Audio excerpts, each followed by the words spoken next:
Breve introduzione dell'azienda. Io sono la 7ª generazione di bottai, la mia famiglia ha sempre fatto quello, quindi da fine 1700. Diciamo che una volta si facevano le botti e i barili un po' come con il legno del posto, no? Per cui si utilizzava quello che c'era. Poi con il passare del tempo mio nonno ha poi aumentato un po' la produzione, e parlare di meccanizzato è impossibile perché comunque è sempre un lavoro artigianale, molto fatto a mano, però diciamo che abbiamo cercato di implementare dei macchinari, tutta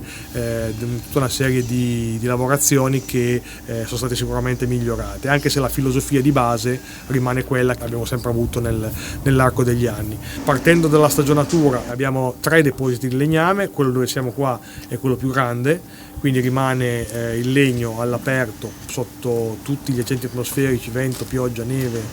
sole, per un minimo di 3 anni per le barrique, mentre invece per le botti grandi si arriva anche a 4 o 5 anni di stagionatura. Non si può andare a forzare, a cercare di accelerare il processo di stagionatura, perché non comporterebbe lo stesso risultato, nel senso si potrebbe dal punto di vista fisico, come qualche concorrente magari fa anche, diciamo di andare a bagnarlo molto, quindi bagnare il legno per 2-3 mesi e poi metterlo dentro un forno, un essiccatoio, e avere la stessa umidità del 13-14% e utilizzare il legno. Quindi dal punto di vista fisico potrebbe anche andare bene. Dal punto di vista enologico no, perché poi in degustazione poi sentirebbero dei sentori sicuramente verdi, amari, si sviluppano delle reazioni poi che sono chimico-fisiche nel legno, per cui il legno diventa pronto e matura nel corretto arco di tempo. Utilizziamo ancora anche una specie di irrigazione, quindi bagniamo il legno, in particolare nel primavera, estate e autunno, in maniera tale da dilavare via subito proprio i tannini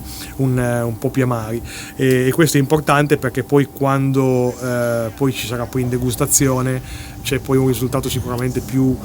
elegante sul vino. Oggi diciamo che il 99,9% della produzione viene fatta con rovere. Noi scegliamo in particolare le 2 specie principali che ci sono in Europa, sono Quercus sessilis e Quercus peduncolata. In particolare noi cerchiamo di comprare tutta Quercus sessilis, e la maggior parte si compra in Francia, ma per maggior parte intendo sulle barrique un 98% di quello che viene acquistato, un 2% in rovere americano, che è Quercus alba, ed è completamente diverso. Storicamente la tostatura è sempre, quindi se andiamo a vedere mio nonno, mio bisnonno, tostavano le barrique, i barili ai tempi, per stabilizzare le doghe, perché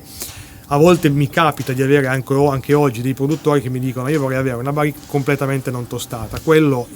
alla fine non è possibile, perché si correrebbero dei rischi troppo grossi, nel senso di